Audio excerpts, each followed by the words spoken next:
Hello friend, आपके सामने लेकर आ गए हैं स्पेसिंग ऑफ रेनफोर्समेंट और साथ साथ में requirement of reinforcement bar for slab, beam and column और इसके साथ साथ डेवलपमेंट लेंथ बार कितना होता है, ये सब के बारे में इस वीडियो में डिस्कस करने वाले हैं।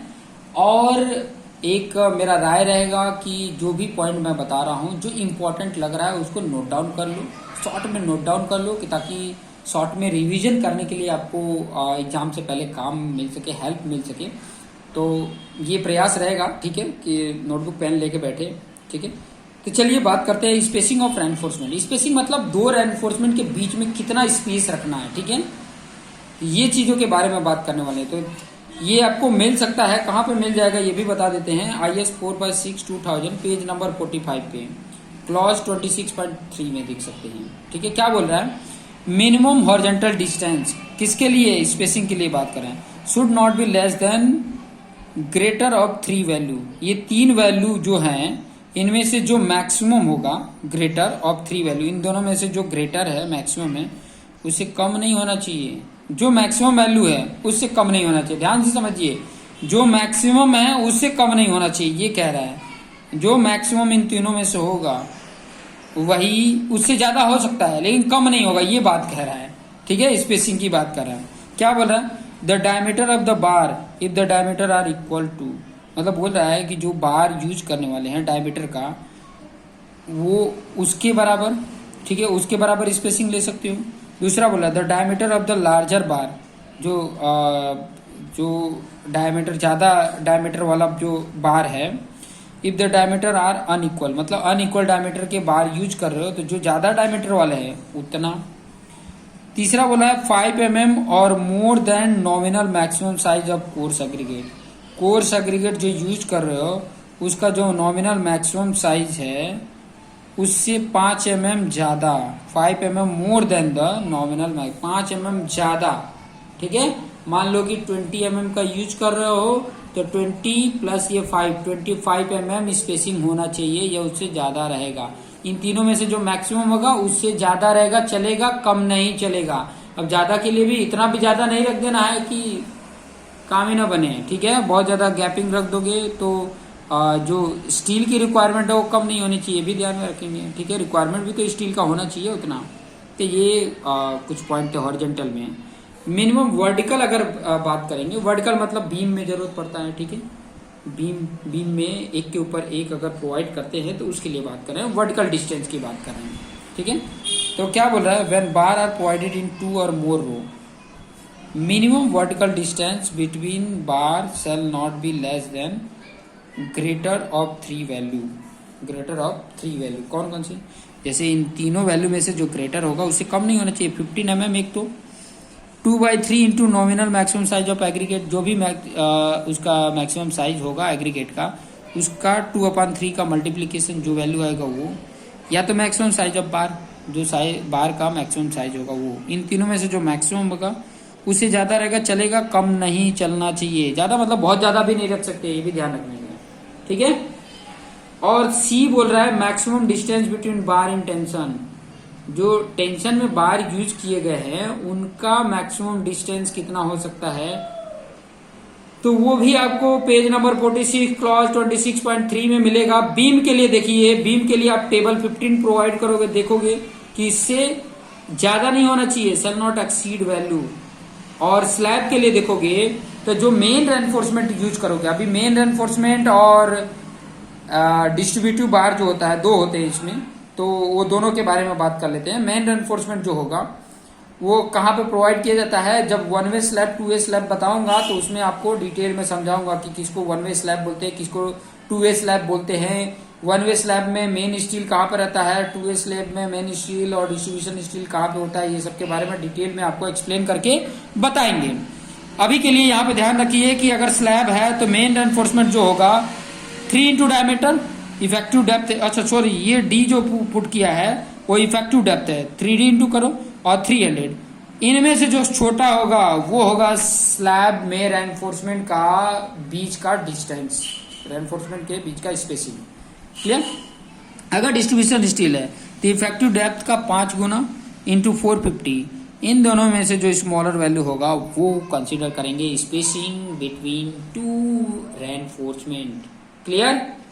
तो ये स्पेसिंग आपको समझ में आ गया होगा, बीम के लिए हुआ, स्लैब के लिए हुआ, कॉलम के लिए हुआ, तो ये पॉइंट तो आपको समझ में आ गए होंगे। अब हम बात करेंगे कि रेनफोर्समेंट की रिक्वायरमेंट कितनी होनी चाहिए स्लैब में, चाहे बीम में, चाहे कॉलम में, कितनी होनी चाहिए, उससे रिलेटेड हम बात करने वाले हैं। तो आ जाते हैं, बुक और पेन लेके बैठे रहिए, थोड़ा थोड़ा हल्का सा नोट डाउन कर सकते हैं या अपने टेक्स्ट बुक में ही नोट डाउन कर सकते हैं। ये चीजें ऑलरेडी मैं टेक्स्ट बुक से ही बता रहा हूँ और साथ साथ में ये भी बताते जाऊंगा कि क्या कितना इंपॉर्टेंट है। जैसे देखिए, ये भी IS 456 पेज नंबर 48 क्लॉज 26.5.2 पे दिया है कि स्लैब के लिए कितना रिक्वायरमेंट है।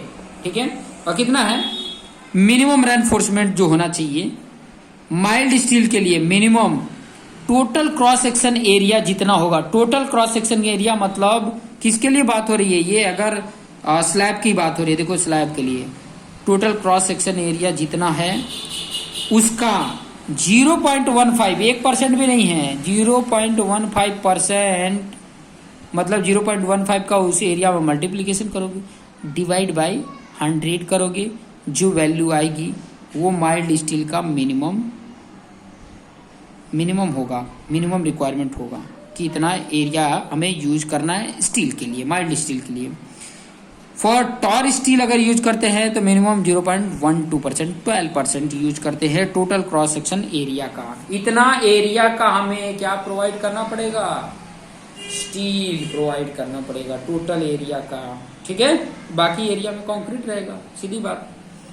Y minimum reinforcement is required, question ये आएगा कि क्यों मिनिमम रेनफोर्समेंट रिक्वायर होता है, कि इतना मिनिमम होना चाहिए, मैक्सिमम यूज कर सकते हैं लेकिन मिनिमम क्यों होना चाहिए। तो ध्यान से रखिए, to prevent excessive local curvature, local जो कर्वेचर होगा, बीच में कहीं कर्व आने के प्रोग्राम होगा, ये आने का, तो उसको प्रिवेंट करेगा।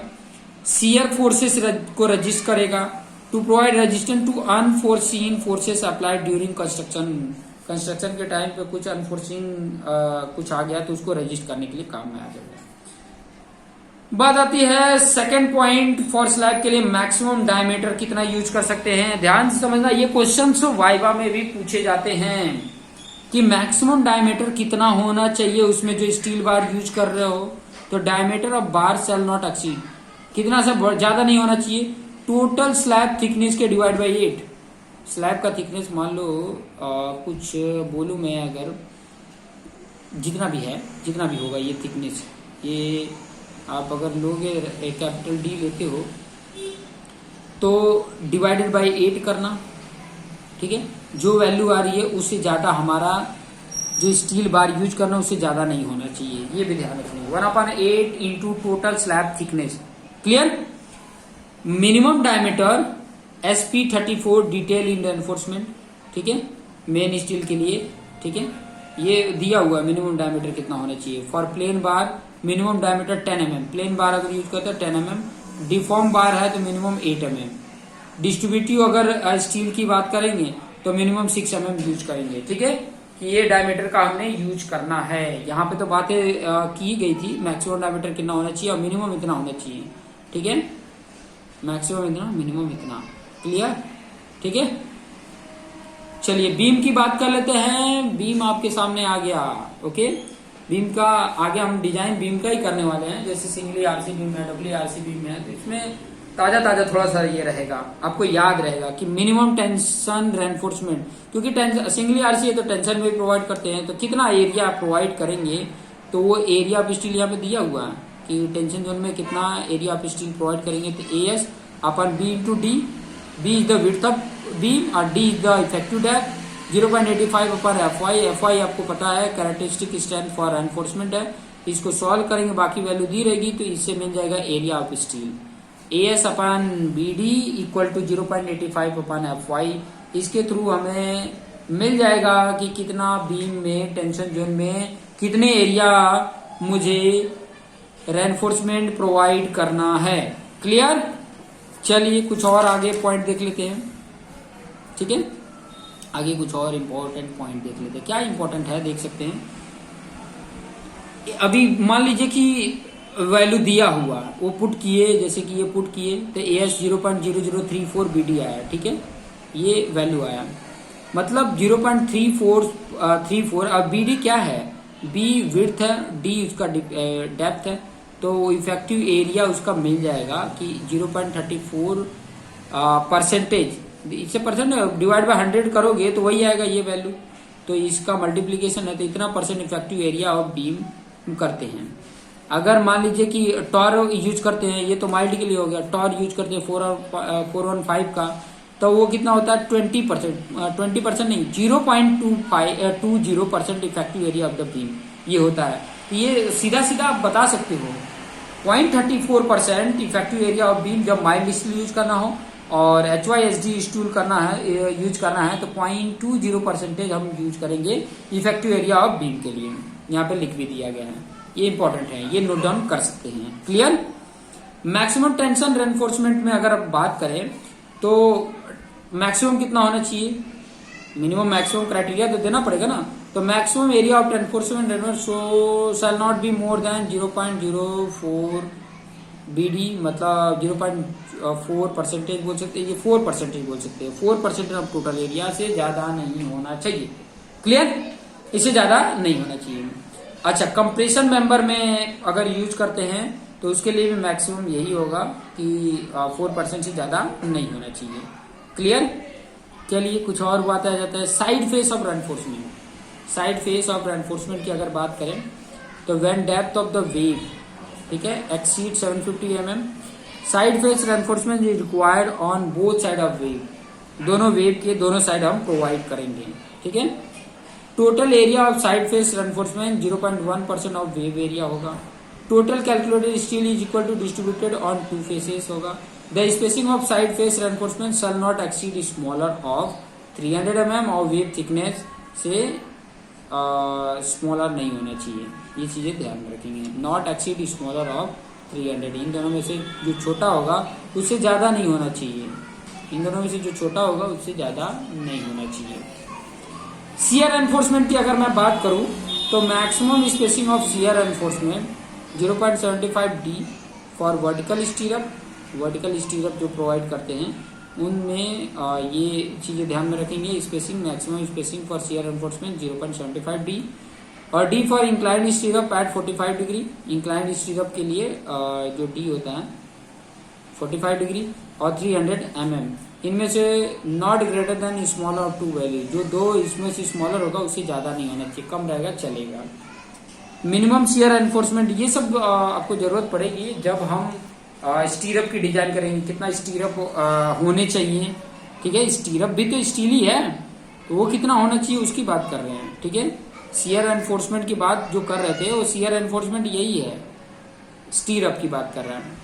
तो मिनिमम कितना होना चाहिए स्टीरअप, मिनिमम शियर एनफोर्समेंट या स्टीरअप की बात करें तो ASB upon B into SB greater than and equal to 0.4 into 0.87 FY।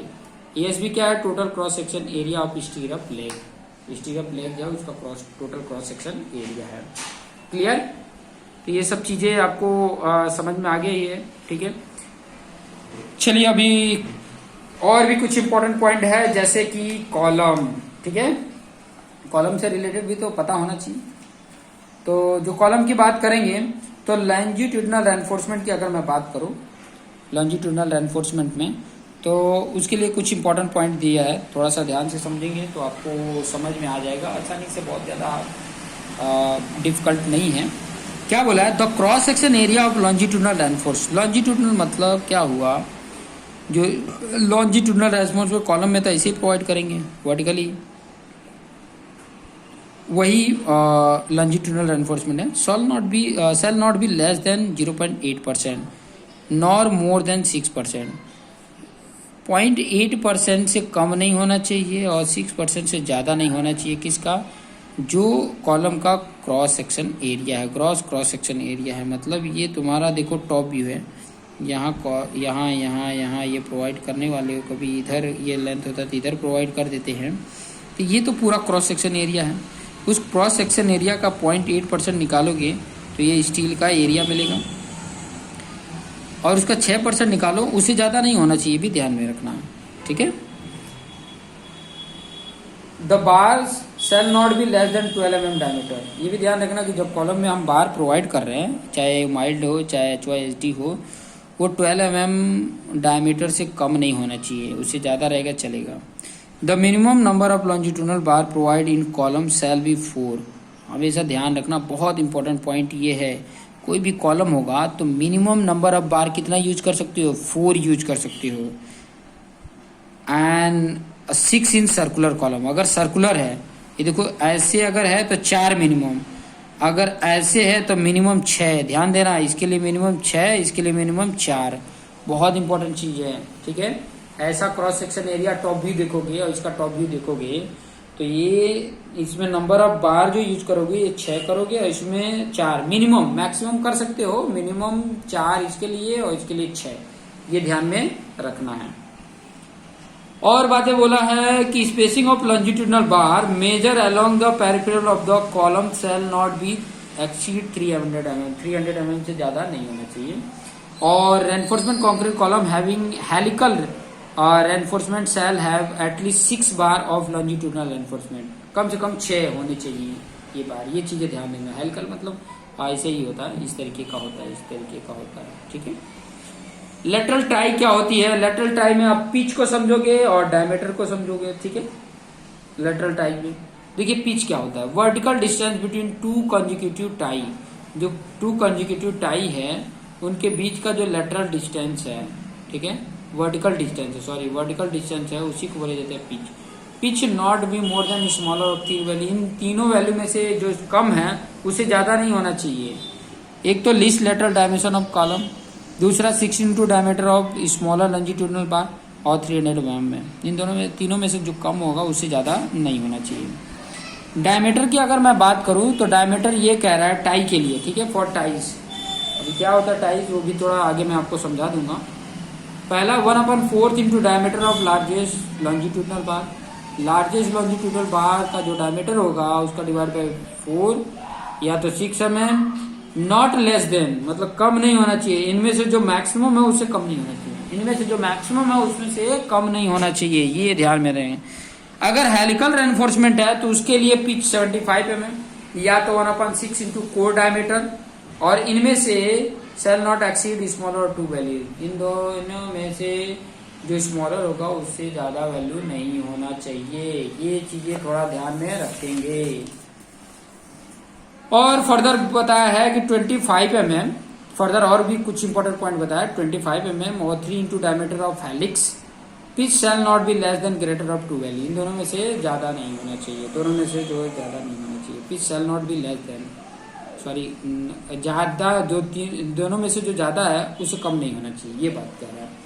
Cell not be less than greater of 2 value, इन दोनों में से जो ज्यादा है उससे कम नहीं होना चाहिए, ये बोल रहा है। और वही हेलिक्स का डायमीटर की बात करें तो 1/4 into diameter of largest longitudinal bar या 6 mm। इसमें भी बोला है कि diameter shall not be less than larger of 2 value. इन दोनों में से जो ग्रेटर होगा उससे कम नहीं होना चाहिए, ये बात थी। और साथ साथ में आपको यहाँ पे डेवलपमेंट लेंथ ऑफ बार बता देते हैं, ठीक है। और जितने भी मैंने यहाँ पे बताया ना उसी से रिलेटेड आपके पास डिफरेंट क्वेश्चंस आ जाएंगे, ठीक है। मैं आपको क्वेश्चंस हर एक, आपको एक और इम्पोर्टेंट पॉइंट बताओ कि जब भी मैं आगे की वीडियोस जो बनाते जाऊंगा तो हर एक क्वेश्चंस मैं देते जाऊंगा कि ताकि मैं देखूं कितना एक्टिव हो आप उस क्वेश्चन का जवाब दे पाते हो कि नहीं। तो जैसे ये डेवलपमेंट लेंथ ऑफ बार मैं बता रहा हूँ, उसके बाद एक आपको क्वेश्चन दूंगा जो आपको बताने हैं, ठीक है। तो देखिए डेवलपमेंट लेंथ ऑफ बार क्या होता है। डेवलपमेंट लेंथ LD से इंडिकेट करते हैं, इसको भी आपको यहाँ से मिल जाएगा। 5 into sigma S 4 into tau BD है, और नॉमिनल डायमीटर ऑफ बार है 5 को। सिग्मा एस जो है स्ट्रेसिंग बार 0.87 FY बोलते हैं, और टाउ BD जो है डिजाइन बॉन्ड स्ट्रेंथ है। तो इसकी हेल्प से आप development length of bar find out कर सकते हैं। अब मेरा ये क्वेश्चन रहेगा, ध्यान से समझिएगा। मेरा क्वेश्चन ये है कि IS 456 2000 हम क्यों यूज कर रहे हैं, उसके यूजिंग बता सकते हो, ठीक है। उसके यूजेज आप बता सकते हो, क्लियर। तो कमेंट करके इसके यूजेज के बारे में शॉर्ट में बता सकते हैं, ठीक है। या तो शॉर्ट में एक न्यूमेरिकल से रिलेटेड अगर क्वेश्चन पूछूं तो ये क्वेश्चन आप बता सकते हो कि अगर मैं माइल्ड स्टील यूज कर रहा हूँ बीम में माइल्ड स्टील यूज कर रहा हूँ बीम में, तो उसमें मिनिमम टेंशन रेनफोर्समेंट कितना होगा, मतलब एरिया में आपको बताना मिनिमम टेंशन रेनफोर्समेंट कितना एरिया यूज करेंगे वो आपको बता देना है। क्लियर? सो ये जो बेसिक चीज़ें थी ये चीज़ें आपको आसानी से समझ में आ गया होगा। ठीक है, शॉर्ट क्वेश्चंस आप अपने टेक्स्ट बुक से देख लेना। आगे हम स्टार्ट करेंगे सिंगली आरसी बीम और उससे जुड़ी हुई हर एक इम्पॉर्टेंट चीज़ें जो हैंड रिटन नोट्स में आपको अवेलेबल होगा।